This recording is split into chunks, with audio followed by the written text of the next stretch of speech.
Ganzell és una editorial nascuda al Camp de Tarragona.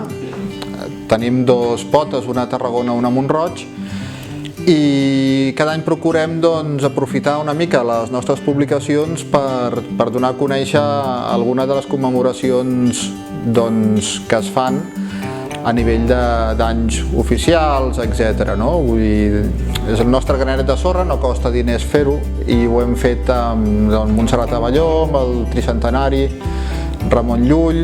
Enguany el logotip del centenari de Palau-Ferrer ja el trobem en 3 llibres, l'anirem posant en més que ara estem preparant. Un és el de Joan Gamundi, sobre el grup de pagesos actius de Mont-roig del Camp. L'altre és En un instant et nu, de Pere Pèries, un llibre de poesia. I aquest amb Jo soc la Carola, de la Judit Robert i la Cristina Rom, sobre la capitana Carola Raquet.